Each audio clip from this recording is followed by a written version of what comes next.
pessoal, estamos aqui mais uma vez com mais um podcast Mente Inomável e hoje é um convidado muito especial com histórias surpreendentes de vida. Ele é executivo, diretor, operacional, global, na verdade da América Latina, mas tem uma experiência internacional incrível e vai dividir muitas histórias que você não pode perder. Marcelo, se apresenta. Marcelo Gomes, se apresenta. Olá, olá, tudo bem? Bom estar aqui com você.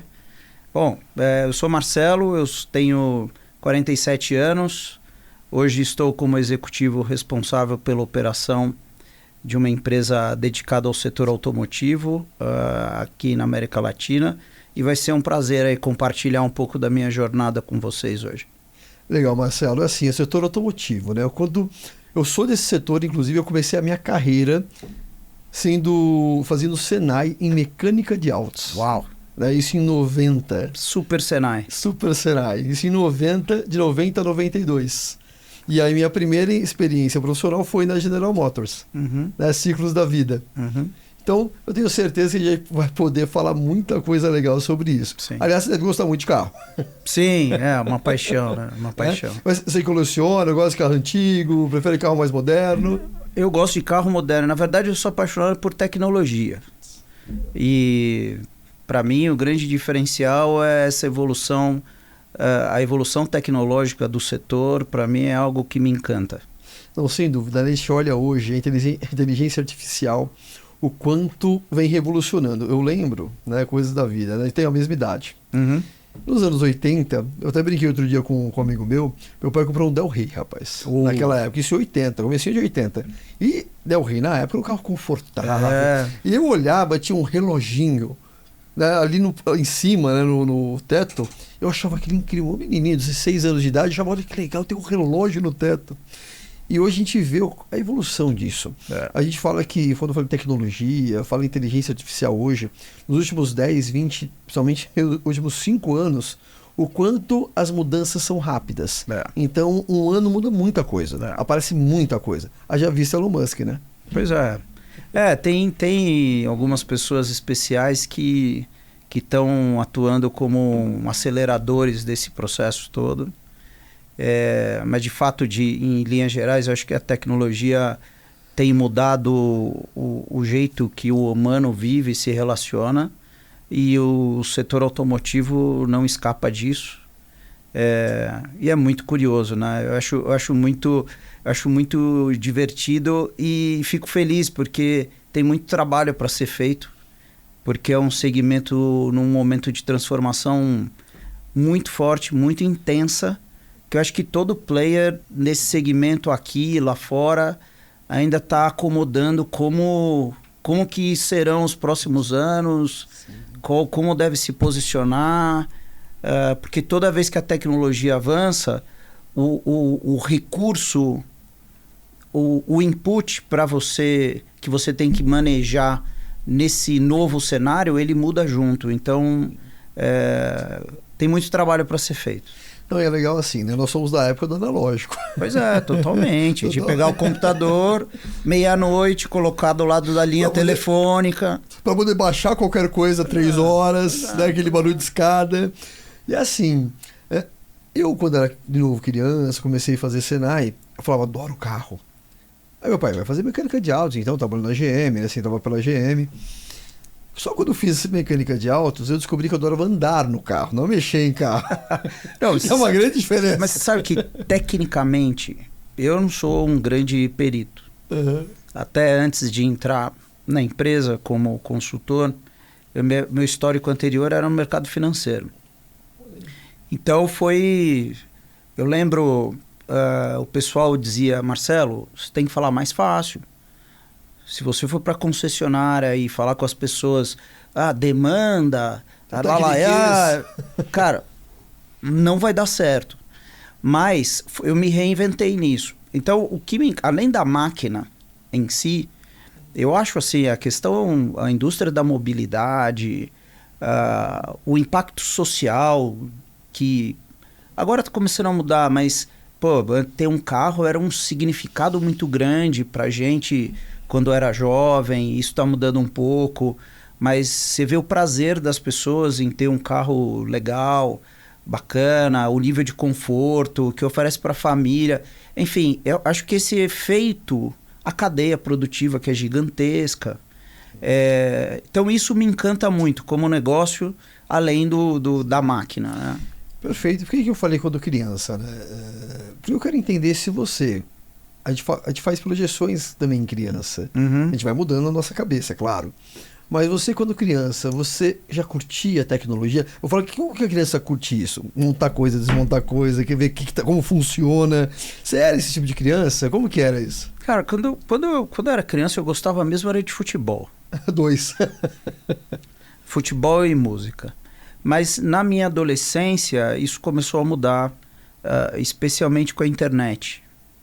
Então, quando quando começou a existir a internet, realmente aí eu tive uma guinada e fui me aprofundando. Chegou até um momento que eu tinha curiosidade, desmontava coisas e montava coisas, etc. Eu lembro do meu pai sugerir que eu fizesse um curso de eletrônica no Instituto Universal Brasileiro. Isso é 40 a mais. Isso é antigo. Mas enfim, acelerou depois da minha adolescência, né, esse meu interesse. Legal. E assim, quando você já entrou no mercado financeiro ou você teve uma etapa antes ainda? Tive. Qual que foi a etapa antes disso? Rapaz. Qual que foi isso aí? Por exemplo, eu fiz PD. Né? Eu tomei de dados em São Caetano, inclusive. Não. Tudo São Caetano, já é outra coisa. Mas na verdade é um pouco de brincadeira, porque eu comecei entregando jornal. Então o começo é um pouco mais atrás. Legal. Mas trabalho logo... Mas você entregar jornal, qual que foi esse negócio aí? Deixa eu entender. Eu queria uma grana, queria fazer uma grana, né, pra sair ali no final de semana, comprar um tênis. E eu ia na banca de jornal, que eu era amigo do pessoal, meu pai era amigo do dono, e eu queria fazer uma grana, e aí... Quantos anos? Eu acho que eu tinha uns 13, 14 anos. Eu pegava a minha bicicleta e entregava os jornais, porque naquela época tinha isso, né? A banca de jornal da rua. E tinha um outro pessoal que trabalhava em locadora. Que depois eu também trabalhei na locadora de vídeo. Que, aliás, foi um lugar que até esses dias eu retomei contato com o dono. E lá, culturalmente, eu aprendi muito. De cinema. Você é um cinéfilo hoje? Hoje não mais. Mas na época eu aprendi muito sobre a dialética e a diferença cultural que o cinema transmite. Enfim, o cinema fora do mainstream, música também, aprendi muito porque eles alugavam vídeo e CDs, então minha paixão por música explodiu, cresceu muito, então eu entregava jornal, aí ali perto dos 18 anos, a minha mãe era empregada doméstica no prédio em que meu pai era zelador. Uau! E uma senhora que minha mãe trabalhava, sabendo ali, 18 anos, 17, 18 anos, eu querendo trabalhar, ela sugeriu, olha, tem um filho de uma moça que trabalha aqui, me sugeriu meu nome para ir trabalhar na locadora. E aí na locadora eu entregava os filmes a domicílio e cuidava do estoque. Ou seja, fazia um serviço que hoje é muito comum, mas na época no Brasil não era. De retirar, buscar. Exato, era. Já era uma visão diferente. Não, lá era um lugar muito especial. Olha aí. Até o dono lá, o Miguel Barbieri, ele era jornalista da Vejinha. E era um lugar muito especial, muito interessante. Eu aprendi muito lá. E sobre diversidade, sobre cultura. Foi um lugar muito importante para mim. Você tocou num ponto legal agora de diversidade. Esse tema hoje, ele está muito em alta, as pessoas se falam muito, mas eu falo que ainda se entende pouco. Sim. Né? A gente é um tema muito diverso. Muito diverso, né? Então a gente fala assim, que para você poder respeitar, você tem que entender. Para entender, você tem que aprender. Para aprender, você tem que conviver. Sim. Então, e as pessoas, muitas delas, não estão dispostas a fazer todo esse processo. Eles querem só pegar a parte na qual, na mídia, muitas vezes, na rede social é bonita, mas na prática, muitas vezes, a gente não vê que não nos Sim. Como que você viu isso na tua vida? Porque você falou de diversidade lá atrás. Nos anos 90 era uma questão, 80 então? Bom, primeiro, especialmente no meu caso, foi muito importante para eu me enxergar. Então, assim, qual é o meu contexto? Né? Porque as diferenças eram óbvias, especialmente diferenças sociais, né? Que eu acho que acaba que uma coisa está atrelada à outra. Então, lidar com essa diferença... Então, veja, eu tinha um contexto onde meus pais eram funcionários do lugar onde eu vivia. E hoje é até um pouco diferente, mas naquela época o zelador costumava morar no prédio. Perfeito. Então era um lance, assim, os meus amigos subiam pelo elevador social e eu só podia subir pelo elevador de serviço. Eles estranhavam isso? Não, Ou não? ninguém estranhava. A molecada, tranquilo, não ninguém estranhava. Ninguém estranhava. O pessoal brincava na piscina e eu ficava do lado de fora, brincando também. Então, o porquê dessa diferença? Chegou um momento que eu me perguntei, por que isso? E aí entrou todos os aspectos. Com o passar do tempo, entrou a questão, outras questões, como raça e etc. Então, mas isso sem isso ser uma pauta, como é hoje. Foi uma percepção. Eu falo Exato. que a criança ela tem a percepção do porquê e começar a se questionar e perceber realmente que existem diferenças. Não é uma pauta, mas é algo que ela começa a falar, mas aí tem o sentimento, tem a emoção. Então, mas eu nunca tive revolta, porque eu entendia que o status quo era aquele. Uhum. Só que ao longo do tempo eu comecei a perceber, eu quis mudar aquilo. Eu falei, cara, eu não quero isso. Porque o que eu posso fazer para ser diferente? E seus pais, eles tinham essa percepção também, que você tinha essa visão, começou a ter essa visão diferente, e eles te apoiavam, eles conversavam com você a respeito? O meu pai era uma pessoa muito especial, porque na atividade dele, ele sempre se destacou muito. Eu falei do Instituto Universal Brasileiro, porque ele sempre foi uma pessoa que quis estudar e entendia que o conhecimento na área de atuação dele era um diferencial. Então, e eu percebia o destaque dele. Eu acompanhava ele em reuniões da associação lá, enfim. E eu percebi esse destaque, essa diferença. Uhum. Então, e a gente tinha uma vida confortável.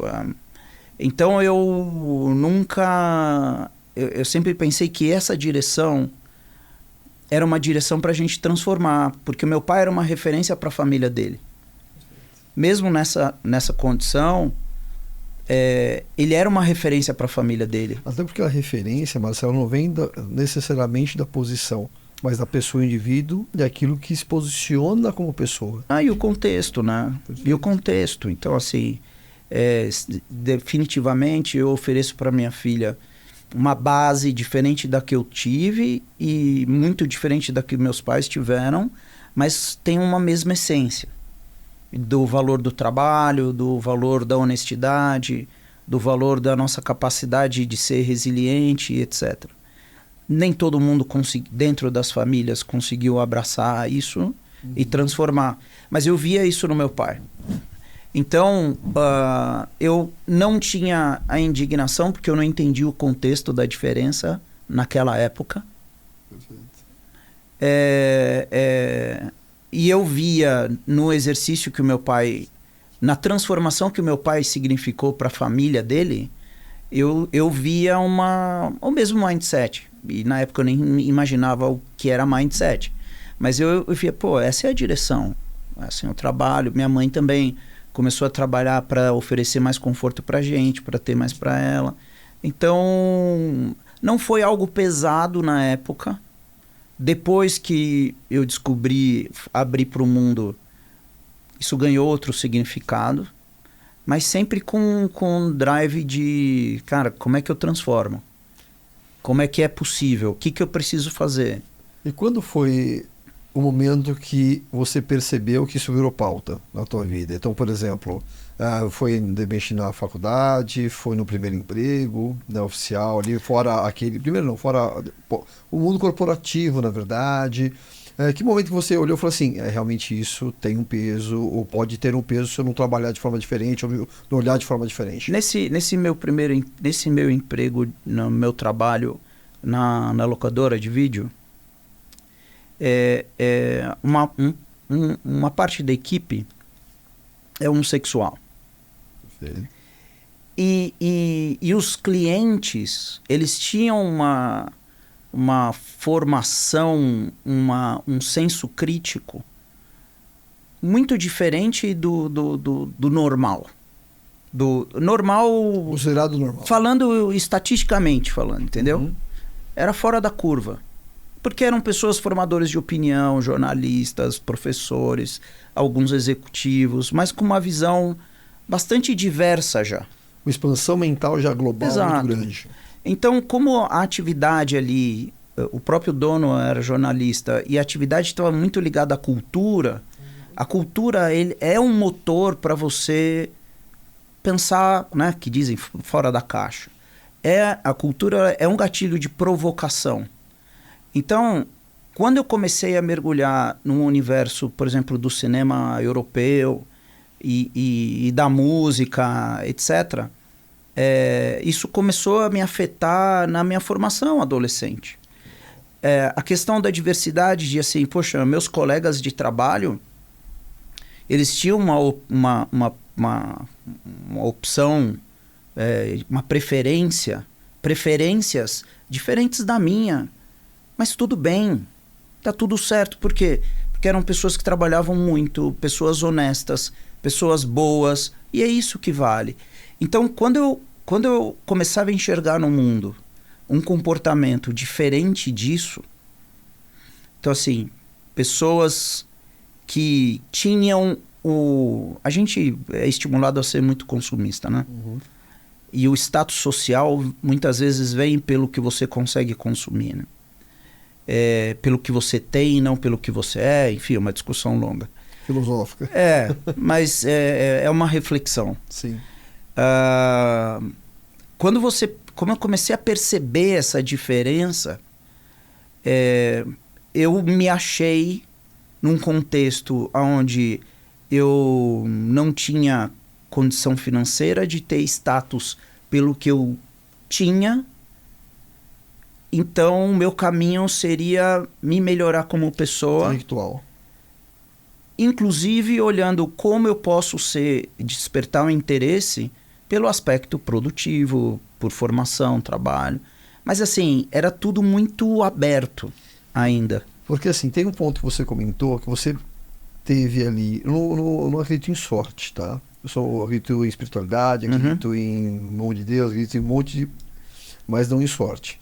Então você foi colocado por algum motivo naquele ambiente, foi necessário aquele berço, vamos chamar assim, cultural, que a maioria não tem essa oportunidade de estar nesse ambiente, né? E você teve, então foi colocado ali. Porém, quando você saiu dali para um outro ambiente profissional, que totalmente assim, ali você tinha tudo que era necessário para ter essa formação de princípios, de valores, de entendimento. Mais o que eu trouxe de casa, né? Fora o que você trouxe, então você veio nessa tocada aqui perfeita de entendimento, que te deu uma base muito forte como ser humano, tenho certeza. E quando você foi para o próximo ambiente, não sei se é o próximo, que não tinha isso. Cara, não tinha esse olhar. Como depois desse momento lá, foram alguns anos, chegou um momento que eu falei, olha, isso aqui, eu cheguei no limite e eu preciso cuidar da vida. Não é? E aí meu pai nesse momento tinha falecido e eu fui fazer cursinho, eu sempre estudei em escola pública, e eu fui fazer cursinho para entrar na faculdade porque eu precisava, enfim, educação era o grande canal de transformação. E aí eu fui fazer o cursinho, consegui, entrei na faculdade, achei que isso fosse ser o suficiente para eu poder começar a ter as oportunidades. E não foi. Nesse interim, eu estudei inglês, por conta da música e do cinema. Inglês era uma paixão, e especialmente por causa da música, porque eu queria entender o que estava sendo dito, enfim. Eu fiz inglês e aí eu pensei, olha, eu entrei na universidade que eu queria, Qual curso que era? Economia. Economia. Eu entrei na universidade que eu queria, eu estou habilitado a falar inglês. Feito. Não feito. Sucesso, agora tá mais fácil. Né? E nesse momento, a minha outra experiência profissional foi numa rede de cursos de inglês que eu havia estudado. Pode falar o nome? Qualquer, Prefiro não. Não? Melhor. Porque eu vou ser um pouco crítico. Entendi. Que hoje, inclusive, a pessoa é de muita visibilidade e tal, meio guru. Entendi. Mas foram momentos muito difíceis, onde você puxa as pessoas com algum nível de fragilidade e bota nelas a responsabilidade delas transformarem a própria vida a partir do momento que elas atingirem o seu target. Perfeito, a minha régua. A minha régua, que era uma régua, hoje é muito claro, era um puppet, assim. Eu manipulava o recurso que precisa, mexo com a autoestima dele. Nada muito diferente que os gurus fazem hoje. Alguns. Mas eu mexo com a autoestima dele, eu ouvi, Marcelo, você realmente acredita que a universidade vai mudar a sua vida? A chance de você transformar a sua vida está aqui. E era uma situação insalubre, era horrível. E aí eu escolhi a universidade. Perfeito. Mas mesmo avançando... Então, isso tudo, eu fui encontrando algumas pessoas. Teve também no curso de inglês, eu encontrei uma menina, Marina, que ela fazia GV. E ali no inglês, tal, a gente fez uma amizade, só que definitivamente a condição e a perspectiva dela era brutalmente diferente da minha. E eu lembro dela me ajudando a entender a diferença de uma universidade para outra, do curso, né? Na época tinha um lance lá das 4+, lá das top, não sei o que aumentava a chance de você ter boas perspectivas. Então assim, poxa, uma estranha que tinha tudo para ter uma reação ou um ponto de vista ruim a partir da minha origem, cor, sei lá, tudo. Os preconceitos. E veja, ela influenciou positivamente a minha vida quando ela incentivou que eu brigasse por uma oportunidade que naquele momento eu não tinha. Não existia. Ou seja, é interessante, a vida vai te colocando pessoas, foram te colocando pessoas para que você pudesse sempre ter um olhar à frente. Você veja que por isso que eu falo muito de educação, família, educação, senso crítico, você ter recurso e ser estimulado quando criança a ter isso, porque isso abriu portas em estabelecer conexões com pessoas que, se eu não tivesse algum sinal disso, elas não teriam me dado atenção. Do outro lado, são pessoas que tinham interesse em fazer o bem, não assim explicitamente dando algo, doando algo, mas só de ter uma boa conversa, de compartilhar o ponto de vista que ela tem condição de ter, de compartilhar quais foram os fatores de sucesso para ela avançar, fatores críticos, né, para o sucesso. Então, de fato, às vezes as pessoas passam e a gente não sabe absorver ou capturar.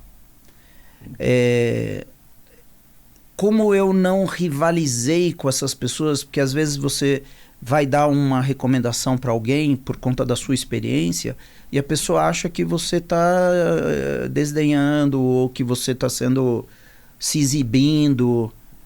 Cara, não, eu quero compartilhar com você algo que eu vivi. Então eu recebia bem isso das pessoas, porque eu tinha nelas algo que meus pais não poderiam me dar, não puderam me dar. Hoje se fala muito, né? Hoje tem mais clareza disso, que o ambiente e as pessoas transformam. Né? Ou você é o protagonista em mudar o ambiente e mudar as pessoas, né? Seja de um jeito ou de outro. Aí a ordem depende aí da tua força, da tua, onde você está, enfim. Dando um salto aí na tua história, você entrou, terminou a economia e foi para o mercado financeiro. Não, ainda na faculdade. Olha, ali você já entrou no mercado financeiro. Vou te dar outro exemplo. Na universidade, às vezes as pessoas não analisam o sentido das palavras, né? Então, por que uma universidade chama universidade? E eu vivi intensamente, no bom e no ruim, esses momentos da universidade. Apesar de não ser no interior, eu vivi intensamente isso. E lá eu conheci pessoas, e como eu tive dificuldade de entrar no mercado, porque no nicho que eu queria entrar, todo mundo fazia uma boa faculdade e falava inglês melhor que eu. Então eu me envolvi na atividade acadêmica e na atividade da universidade em si. Perfeito. Então, iniciação científica, diretório acadêmico, atlética, organizar as coisas. Eu mergulhei nisso.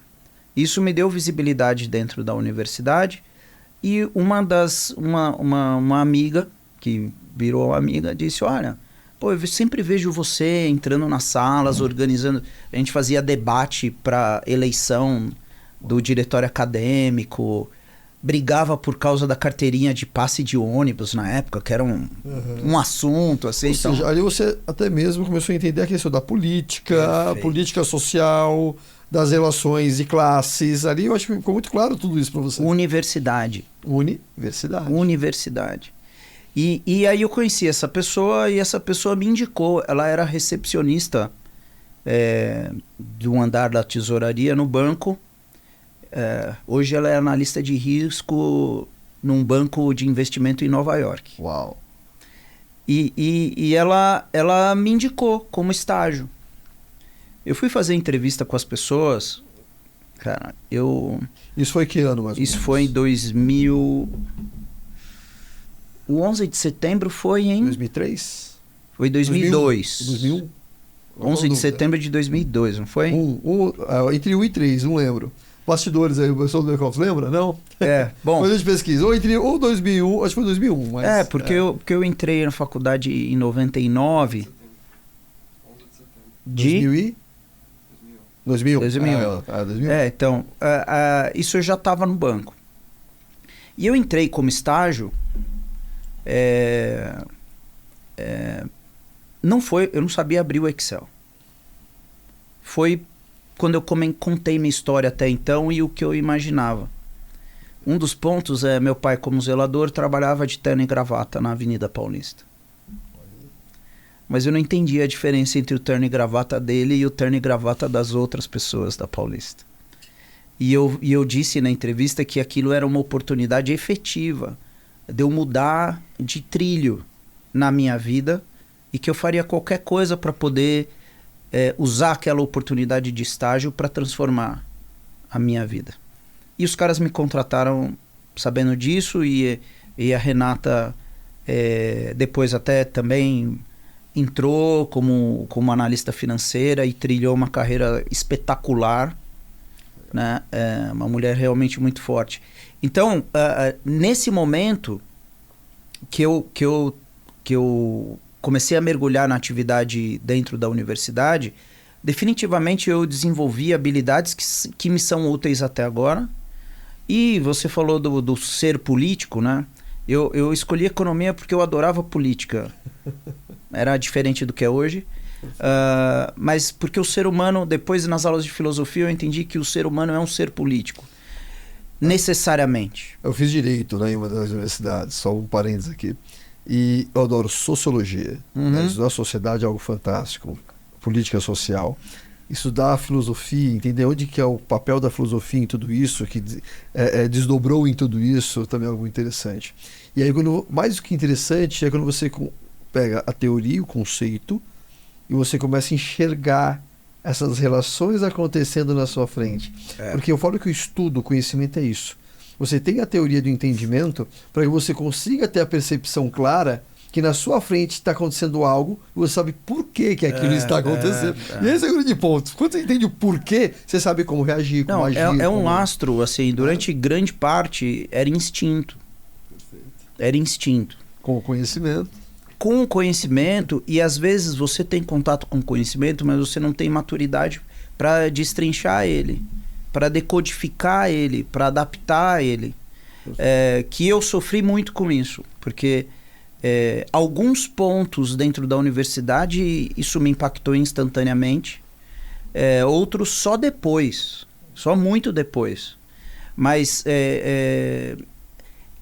era um ambiente muito diferente do que eu poderia, em princípio... um ponto importante. Oportunidade, né? Às vezes você quer, mas você precisa ter a oportunidade. Nesse momento, a universidade que eu estudei, ela era filantrópica. Porque se não fosse, eu não teria tido acesso ou capacidade financeira para fazer. E hoje eu vejo grande parte dos meus colegas, até minha esposa mesmo se aproveitou, estava nesse contexto da filantropia, por conta do contexto familiar dela, e foi uma oportunidade para a gente poder estar na condição que está hoje, né? Quando eu falo em oportunidade, pegando o contexto, tudo que você já me contou até agora, há uma discussão muito grande, você hoje como um grande líder que na posição que você está, a gente vai chegar nisso daqui a pouco, mas assim, hoje tem uma grande discussão entre os pensadores, entre os líderes, entre as empresas, entre as pessoas que são muito focadas na questão social, da meritocracia. E ainda a questão de equidade. Né? Então, quando você olha, as pessoas falam assim, mas você teve oportunidade, a gente vai olhar a questão da equidade. Qual foi o seu ponto de partida? Quais são as barreiras que você teve que ultrapassar? Porque, de repente, eu chego no estágio 10, o outro não passou, eu chego aí no 0 ainda com um peso imenso. E que tem que quebrar várias barreiras. Né? Então, como que você olha e enxerga, só um parênteses disso que a gente está comentando, a questão da meritocracia? Como que seria hoje a meritocracia no seu olhar? Bom, a zero de jogo faz todo sentido. Faz todo sentido. A questão é que numa sociedade como a nossa, você dar a chance da pessoa demonstrar mérito, eu acho que é o grande ponto, sabe? Criar situações onde você favoreça isso. Então, assim, poxa, se você... Eu brinquei com o Senai, né? Nossa, eu tenho dezenas de exemplos de como o Senai abriu um caminho para a pessoa construir uma vida confortável, uma empregabilidade, etc.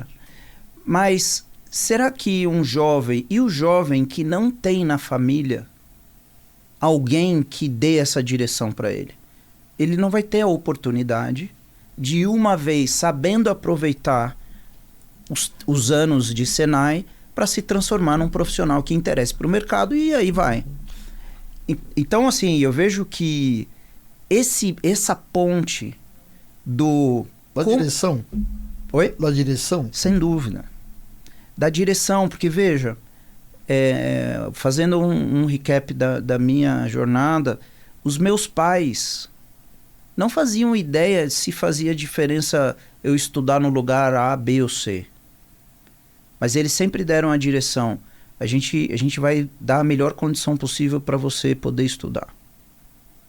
Até mesmo Lacan dizia isso, né? Que cada um tem um recorte de realidade. Então a minha direção, dentro da minha percepção, é de acordo com o meu recorte de realidade. E isso é muito complexo. Né? Isso é muito complexo. Eu quero dar uma direção, mas qual que é o meu recorte de realidade para poder dar essa direção? Até onde a minha visão vai? Pois é, e o que aconteceu? Como eu disse, das pessoas que eu conheci ao longo do tempo, alguns inputs elas me deram. A minha família não tinha condição de dar especificamente aqueles inputs. Mas ela te deu um ambiente. Exato. O ambiente que ela te proporcionou. Olha que interessante. Cara, isso é tão fantástico. Porque assim, foi o seu pai. Meu pai me deu a direção do que? Tem que estudar. O melhor que tiver ao meu alcance. E esse tem que estudar te levou a um ambiente. Esse ambiente te abriu mais a tua visão. O trabalho da sua mãe e do seu pai te levou a outro ambiente. Exatamente. Então, que era um ambiente que isso vai explodindo. Que inclusive hoje é fácil, né, dizer qual é escolha o sentimento que você coloque nas coisas. Reforça o que é? Você pode escolher o sentimento que você coloca nas coisas. Hoje para mim é tranquilo, eu li não sei quantos livros sobre inteligência emocional, mas na época era instinto e educação. E às vezes reação, né? Só reação. Então, assim, em vez de ficar revoltado, eu queria entender, poxa, mas esse meu amigo que pôde ir para os Estados Unidos e trouxe o Nintendo pra gente jogar, para nós jogarmos, por que ele pôde... Aí até parece 5 porquês, né? Mas eu tinha 13 anos. Por que ele fez isso? Mas por quê? Porque no final você via lá, poxa, mas o pai dele é bem sucedido? Por que ele é bem sucedido? Qual a origem disso? Porque, em linhas gerais, essas pessoas ralavam muito, estudaram, tiveram a oportunidade de seguir esse caminho e, enfim, blá. Então, eu acho a meritocracia faz sentido. A questão é como que as pessoas poderiam ter essa chance, e a presença da chance está muito lá atrás. Num nível de complexidade, ainda mais num país como o nosso, que é realmente muito difícil. E aí sim, poxa, se eu quero correr mais do que você, se eu estou mais disposto que você, se eu lido melhor com as emoções que você, cara, eu vou ter um resultado diferente do seu. Agora, se eu não tenho essa oportunidade, se eu não tenho esses gatilhos, por isso educação é sensacional, porque, de novo, às vezes você não tem no ambiente familiar, mas você tem através dos livros, do conhecimento, da reflexão, mas infelizmente hoje a gente valoriza mais o que a pessoa tem do que ela é, né? O meritocracia é perfeito, muito legal a definição, até porque você viveu tudo isso, né? Eu ainda estou na jornada. Estamos, né? Todos nós estamos, né?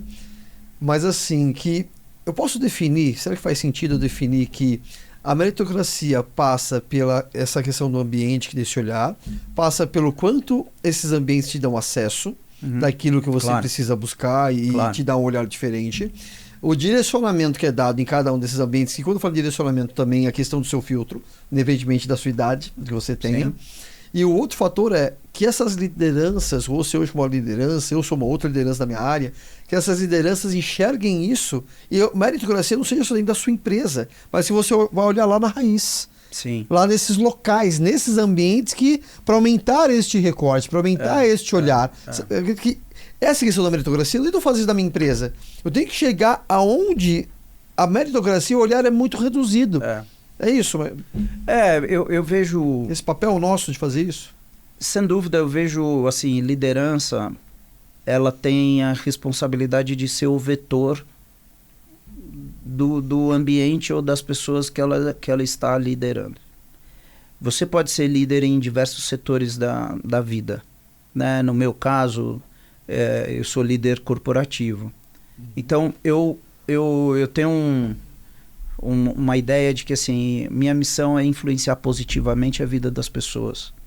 Então, quando e hoje, diferente do passado, hoje eu tenho uma condição, e vamos lá, poder. Eu tenho poder porque eu posso. Né? Reconhecer, primeiro estimular, primeiro interferir na percepção da pessoa no sentido de, cara, se eu me dedicar, se eu buscar, e hoje a informação, né, nós somos do tempo da Barça, né? Hoje você tem um supercomputador no bolso. Então hoje a informação, o conhecimento está muito disponível. Então se o comportamento da pessoa em relação a isso e a resposta que ela vai ter em função desse esforço e do resultado, as pessoas não devem ser premiadas pelo esforço, mas sim pelo resultado. Perfeito. Mas se eu comecei essa jornada desde o primeiro input e a pessoa foi reagindo, começou a coletar resultados, consolidou, ela vai se olhar no espelho de um jeito diferente, dizendo, eu posso. Esse é o caminho. Não é fácil, tem que ter resiliência, mas eu posso. Mas tudo porque ela teve a oportunidade. Porque muitas vezes tem gente talentosa que não consegue ter o acesso. E aí... Ou não tem a vontade. Aí é uma escolha. Exato. Aí é uma escolha. Mas certamente tem muita gente que tem vontade, mas não tem a direção, não tem a chance, não tem o ambiente. Os ambientes de diversidade que eu participei, eles podiam ter me dado uma experiência ruim e me traumatizado. E eu escolhi do caminho mais curto e mais confortável. Então, assim, é uma discussão muito complexa. E às vezes eu acho que as pessoas querem simplificar Que não dá. Não dá. Mas dentro do ambiente que eu estou e que eu tenho vivido e na minha condição, eu acho que é muito importante para a liderança ter consciência de que ela tem um papel. Aliás, a aula 1 de TGA, né? Sim. A empresa é um agente social. Social da sociedade. Faz parte. Eu digo também... O trabalho é um meio, não é um fim. Por que a gente está no trabalho? O meu olhar é um meio evolutivo, né? Exato, evolutivo. Mas por que eu estou no trabalho? Para ter mais conforto, oferecer conforto para as pessoas que eu amo. São meios também. Eu preciso do trabalho para isso. Ele é um meio de você se realizar e melhorar sua autoestima. Então a gente trabalha... Quando eu olho para a turma, para a nossa galera lá... eu vejo os familiares, os filhos, e eu quero, através do interesse da empresa, que é ser eficiente, ser produtiva, ter mais talentos, ampliar os negócios, para isso eu preciso de gente. E se eu trabalhar as pessoas, inevitavelmente eu vou estar impactando o entorno delas. Então a gente tem várias histórias lá na empresa de que isso é uma grande motivação para mim, uma enorme motivação. E eu me sinto muito realizado de ter avançado do cenário lá dos meus pais, o começo da universidade, para hoje, podendo exercer essa crença. Eu quero também dar um salto agora, porque assim, toda a tua história, ela te levou, nas suas escolhas, a sua história, os ambientes que a gente comentou, te levou aonde você está hoje, mas principalmente te levou a uma expansão mental, não só no Brasil, mas fora também. Uhum. Como foi sua primeira experiência internacional? Foi através do trabalho? Ou não? Não. Foi pessoal? Foi legal, sim. Eu tinha alguns amigos que tinham terminado a faculdade e descasou, enfim, eu ainda estava. E o meu estágio no banco, eu fui efetivado antes de terminar o estágio e tal. E aí eu recebi um bônus e eu conversando com a turma que estava na França, na Inglaterra, na Alemanha, a gente combinou de passar um ano novo em Paris. Aí eu fiz um mochilão. Fiquei... São solteiro ainda? Ah, sim, foi muito tempo isso. Fiquei 45 dias lá. Uau, 45 dias? Viajando de trem, fazendo toda aquela história, Rail Pass. Foi a minha primeira experiência internacional. No trabalho, na MSX, eu fui para a Alemanha, eu era coordenador de alguns projetos de uma marca alemã e houve uma reunião no nosso escritório lá em Colônia para falar desse cliente. E na época o diretor aqui do Brasil, antes do Marcos, ele falou, pô, Marcelo, você está habilitado, você já interage com o pessoal lá fora? Você quer ir? Falei, poxa, pelo amor de Deus, claro. Com certeza. Claro. E a gente tinha um segmento, tinha um veículo comercial, né? Que era uma experiência que no Brasil, pela matriz logística, muito forte, veículo comercial, caminhões, etc.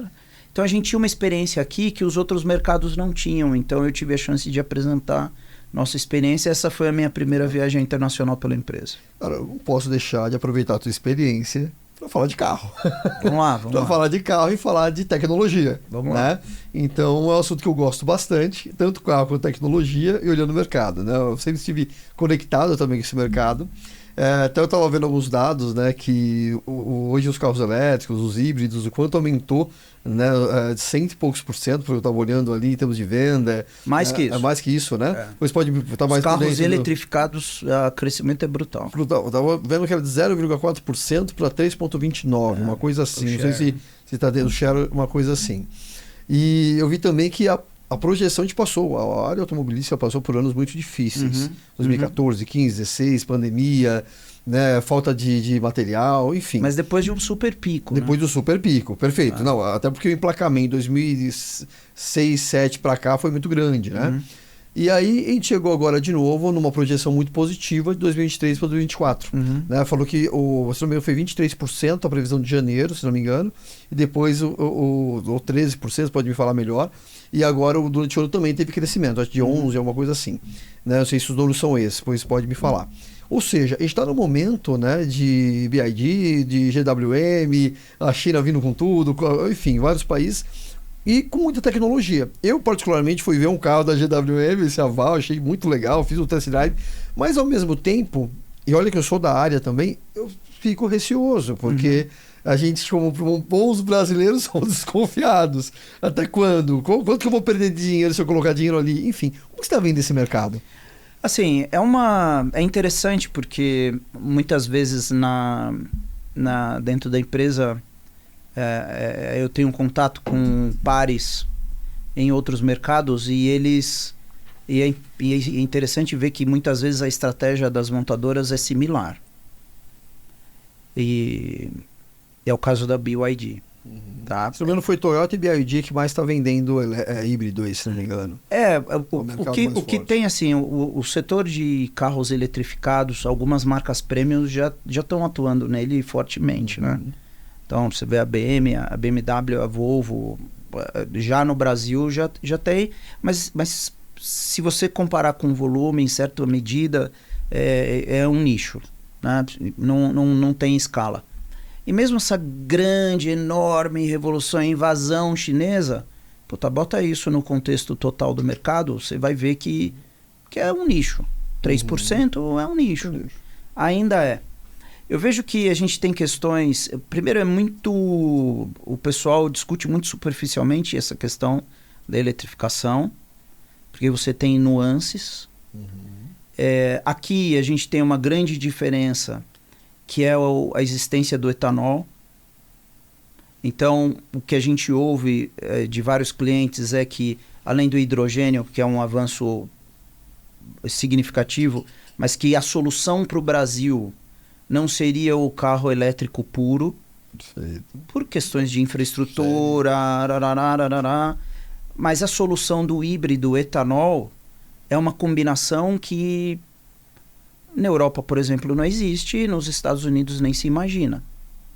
Então, algumas marcas elas estão cientes dessa transformação e estão regulando isso. Então, quando a gente vê, e assim, sem dúvida os chineses são muito bons em fazer barulho, não é? E é um player que entrou sacudindo o mercado. As marcas chinesas estão vindo outras. O modelo de varejo que eles colocaram é um pouco diferente. A gente tem as limitações da lei Ferrari, mas é um pouco diferente. Eles são muito mais agressivos porque eles têm um mercado chinês como lastro.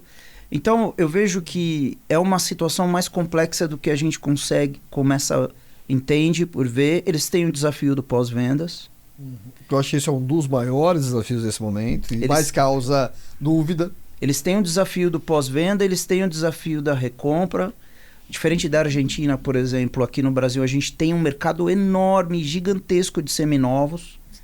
Então você tem uma faixa ali até 2 anos, de 3 a 5 e depois de 5 anos. Então o mercado de seminovo é muito forte e importante para o valor do carro. Então são perguntas que estão em aberto. Mas, em princípio, a qualidade dos produtos versus as nossas primeiras experiências com carro chinês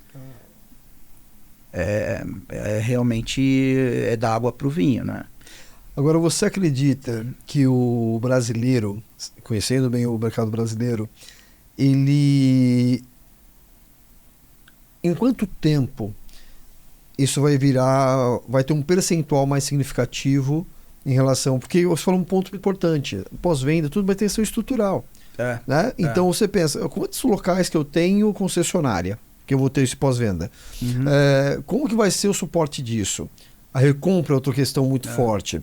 No meu prédio eu tenho ali a estrutura para poder utilizar, então tem uma série de questões, né? Então você acredita, porque não é só a mudança do mercado, é a mudança em relação a toda essa estrutura, né? De prédios e tudo mais. Mas ainda assim, na Europa houve um push muito forte regulatório por conta do carbono e tal, um push muito forte em relação a isso. Todo o restante do mercado acompanhou.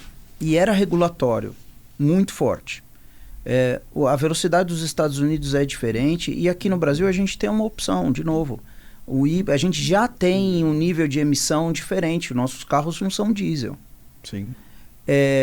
E aonde tem flex? Na escala que tem no Brasil. E essa questão do híbrido etanol... Então, assim, uma coisa é carro elétrico, outra é carro eletrificado. Eles têm uma confusão muito grande ainda nisso. Você consegue definir bem isso para as pessoas? Existem carros que você tem um nível de eletrificação, que é a bateria e o motor elétrico como um auxiliar. Tá? E que você não precisa botar na tomada. E você tem graduações disso. Na outra ponta, você tem um 100% elétrico. Que aí vai depender dos corredores de carregamento.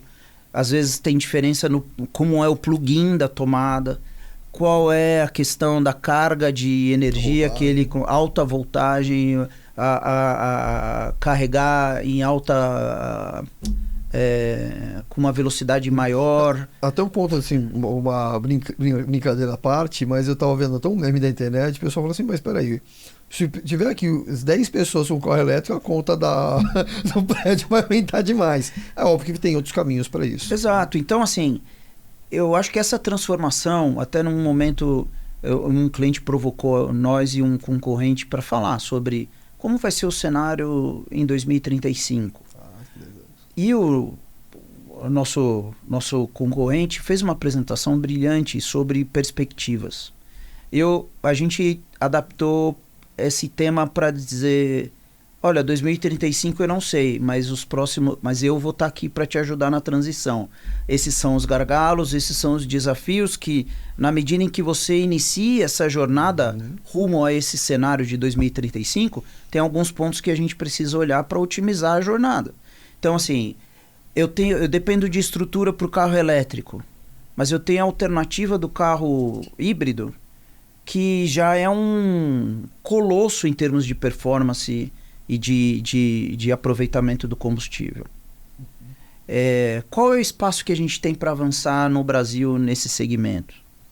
Mas você falou outro ponto, combustíveis. Né? A gente sabe como que é também no nosso país e o quanto a gente tem adulteração disso. Não sei se você vai lembrar um dado. Você lembra de um carro chamado Calibra? Lembro, da GM. Eu trabalhava na GM nessa época. Sim. O Calibra veio na época para disputar o Mitsubishi. Né? Esse era o olhar deles. Não durou 6 meses, porque o tanagem, o motor estourava. A gente teve também dá um dado, né? O cliente que falava isso, né? Eu posso levar outros produtos para o país, mas eles não vão aguentar a mistura que vocês têm no combustível, porque aqui a gente tem um nível de combustível muito diferente. Mas hoje, veja, hoje a gente tem uma estrutura que faz uso do etanol absolutamente implantada, capilarizada no país inteiro, versus algo que é muito embrionário, que talvez aqui no Itaim, em São Paulo, você consiga, tem a Dutra, tem alguns corredores, mas é normal, a transformação ela vai ter alguns gargalos. Vai ter. Mas quanto tempo você enxerga que essa transformação ela vai levar? Na sua visão. Eu acho que a gente nunca vai ter uma escala relevante, quer dizer, comparado com outras alternativas do veículo, nunca assim, 30 anos, 20 anos, enfim. Mas não é tão rápido. Não é tão rápido. A médio prazo ou longo. Porque fora o que é vendido, a gente tem um parque circulante gigantesco. Então, qual é a transformação? E as montadoras, e o mesmo o varejo, ele vai começar a buscar coisas que otimizem essa transformação. Então, eu posso mirar lá na frente do carro à la Tesla.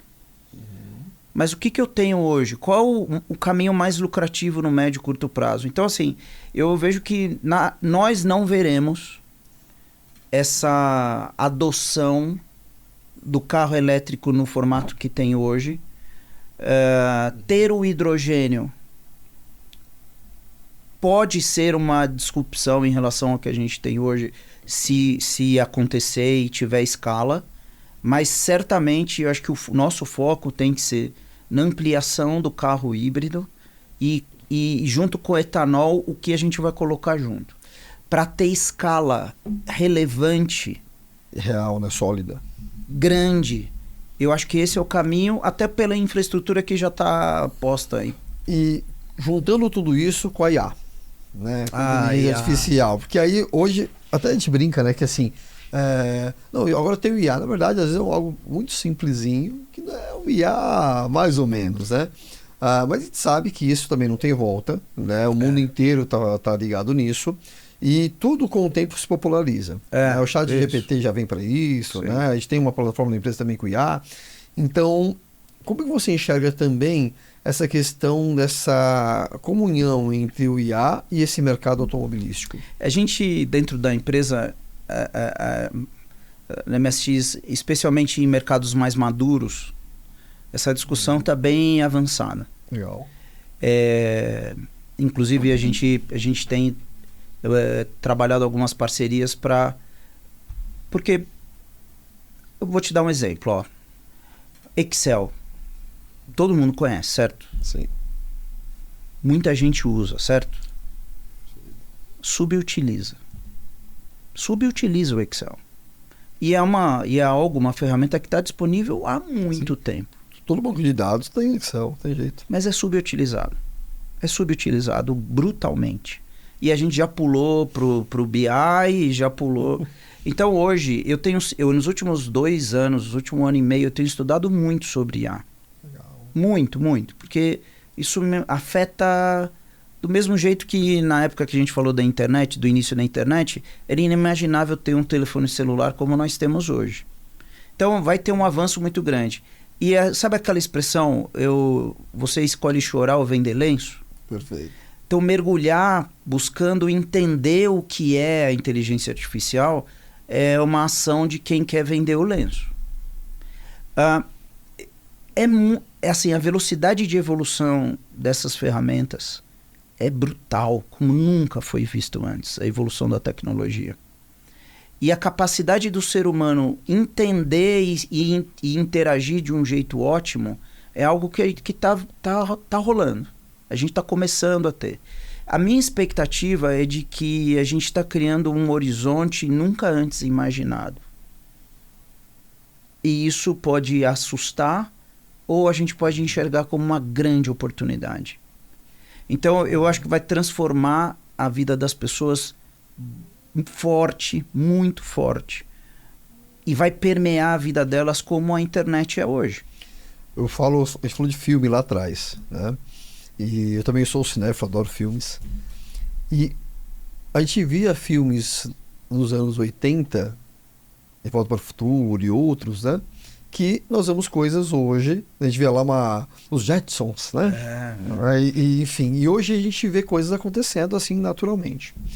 Da mesma forma que a gente tem filmes hoje, todo filme tem, obviamente, um estudo. Claro. Né? Tem ali um cientista, tem ali as informações que eles têm acesso a isso. E hoje a gente vê filmes onde, aliás, não tem, não só hoje, que a inteligência artificial toma conta do mundo, mas toma conta como se fosse um grande cérebro, né? E ali ela consegue... Isso não é uma coisa tão fora da realidade, isso é para pensar.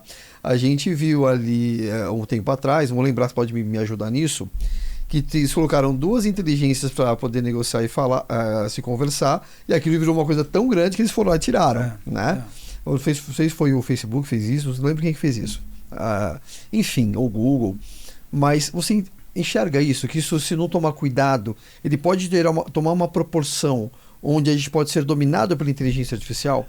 De forma assim, hipotética. Isso é quase ficção científica. Exato, né? Exato. Eu estou fazendo um jogo aqui de ficção com você. Olha, eu não conheço todos os limites, mas o que eu tenho aprendido em relação a isso é de que já existe muita preocupação em relação à segurança, em relação a questões éticas de sobrevivência social, etc.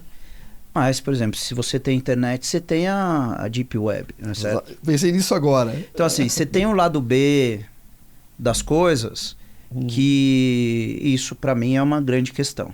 Você pode invadir, hoje já se invade, né, o Pentágono.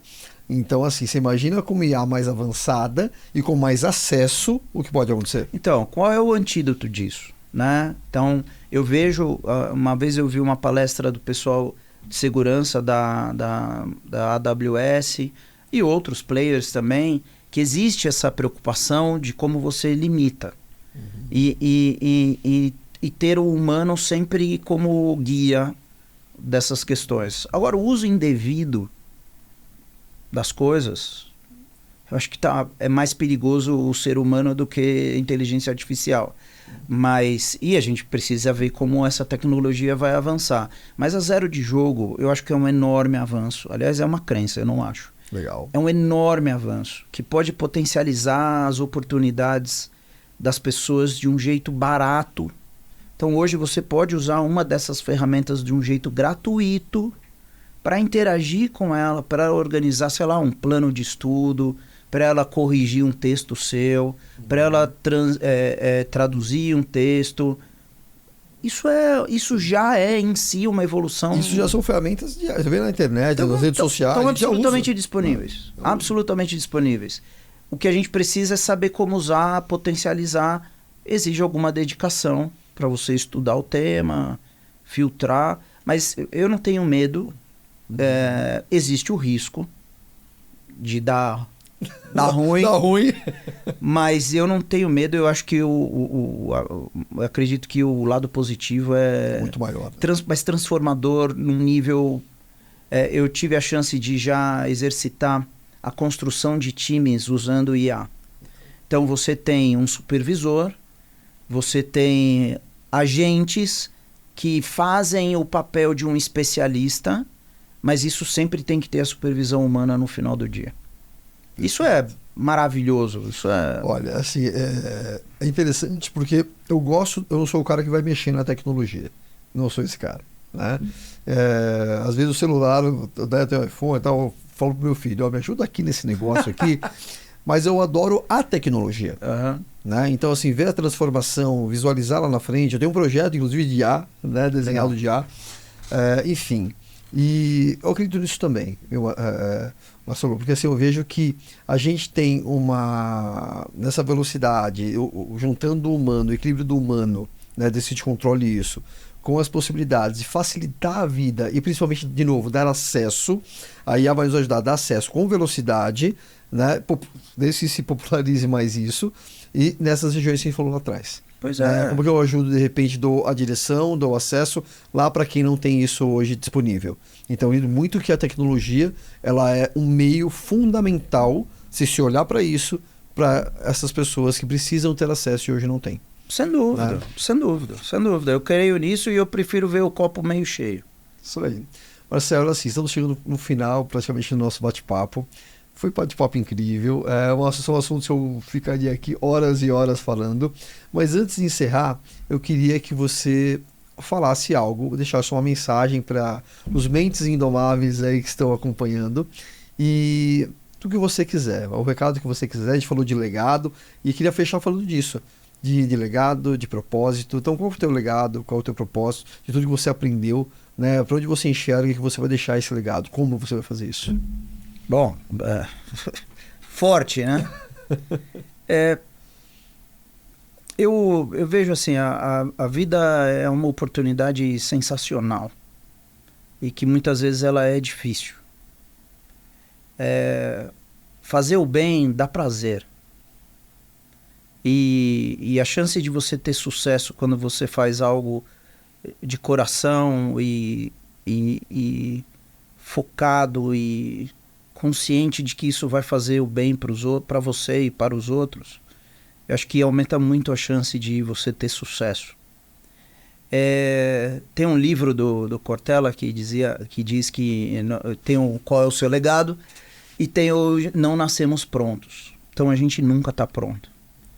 Isso é uma jornada, eu uso muito a figura da escada, porque sempre tem, hoje nós estamos nos preparando para o próximo degrau. Então ter essa consciência ajuda a gente a entender que o que a gente faz hoje é a preparação do que nós seremos amanhã. Ter essa consciência ajuda muito. E um loop de sempre refletir, né? Tem aquele conceito do círculo de controle, influência e preocupação. Então, se a gente esgota aquilo que está no nosso controle, que depende da gente, com o recurso disponível, Se a gente tiver força nisso, já é um grande adianto. E isso já vai clarear muito as possibilidades. Então, eu exercitei isso nos últimos 20, 25 anos. Tive altos e muito baixos na minha carreira. Tive que reiniciar minha carreira depois que eu trabalhei no mercado financeiro, porque eu buguei. Não tinha burnout na época, mas eu buguei, então eu tive que reconstruir. Mas ter clareza de qual é o que me faz bem. Como eu consigo, ao construir esse cenário que me faz bem, fazer o bem para os outros. E em vez de botar a culpa no outro, o que eu consigo fazer dentro do que eu tenho, do que eu posso, do recurso disponível. Eu acho isso fundamental, são chaves fundamentais. Eu estou nesse loop porque eu estou olhando para o futuro. Então assim, poxa, eu tenho uma família, eu quero oferecer uma condição boa para minha família, uma hora eu vou parar de trabalhar. Então, como hoje, isso é uma discussão que eu tenho na empresa, como hoje eu consigo exercitar e entender os passos para eu construir um futuro melhor, especialmente no que está no meu controle. Eu discordo de que muita gente fala, você não teve sucesso porque você tem preguiça. Não necessariamente seja isso, ainda mais num país como o nosso, mas certamente o sucesso, resiliência e direção é uma coisa, são coisas muito ligadas. E é um loop, né? Como eu disse, é uma escada. Se você se acomoda, seu prazo de validade vai vencer. Então veja, a gente está aqui, hoje eu estou numa condição que eu me orgulho, minha família se orgulha dessa jornada toda, mas eu olho para frente, eu vejo muito mais para ser feito. E com tecnologia, com as pessoas, hoje Então, o que eu gostaria, para sumarizar, compartilhar esgote tudo que está no seu controle, na sua possibilidade.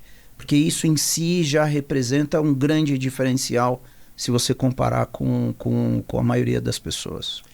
Que legal, Marcelo, porque assim até um pensamento estoico. Né? Exato. Estoicismo de faça aquilo que está na sua mão, né? Mas tem um lance de, pessoalmente, eu não acredito em dogmas, em verdades absolutas. Também não. E eu vejo que o conhecimento, ele é importante quando você reflete sobre ele e faz combinações e adaptações e bota para rodar. Pode ser no business, no dia a dia, mas definitivamente isso impacta você como ser humano e isso vai mudar o seu resultado para a sociedade, profissionalmente inclusive. Fazendo um gancho da questão da mente indomável, não pode sofrer, mas quando você olha para frente, o futuro não está escrito. Então eu vou contribuir para o meu futuro. E não se acomodar nisso. Porque você não é. Eu estou no contexto que eu estou hoje. Eu posso ir para cima, para baixo, continuar igual. Então, ser inquieto nesse sentido, aproveitando tudo que está, pelo menos o que está ao seu alcance, eu tenho certeza que isso potencializa a capacidade das pessoas de eventualmente ter a chance de estar aqui no meu lugar contando histórias bacanas e tentando inspirar outras pessoas a fazer o mesmo. Perfeito, Marcelo. Assim, do Mente Indomável, né? Muitas pessoas ainda se pautam daquilo que está. E como vocês estão bem, só estamos alguma coisa, o mais importante é realmente a tua essência e essa mente indomável que você traz aqui.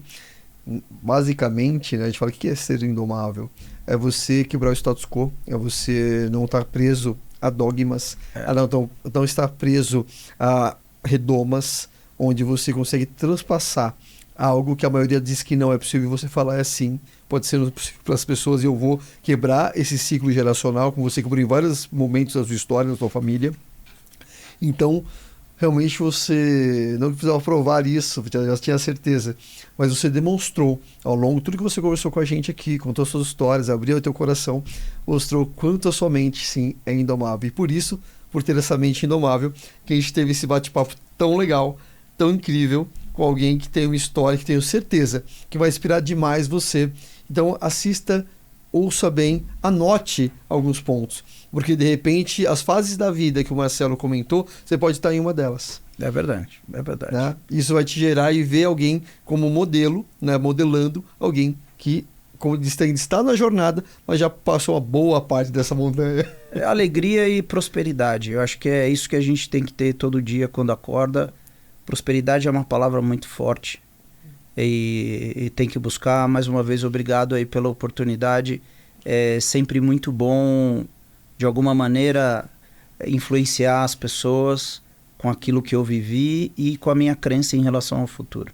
Perfeito. Gente, então, muito obrigado, Marcelo, mais uma vez. Valeu. Muito obrigado, Indomável, né? Indomável, né? Mente Indomável. Muito obrigado para quem vai assistiu esse episódio. E eu tenho a certeza, né, que acompanhe mais coisas, acompanhe aí também, depois deixar nas redes sociais. Qual que é o seu Instagram, Marcelo? Fala ali, ó. Fala. Você sabe, é @mvitorio2112. Low profile total. Low profile.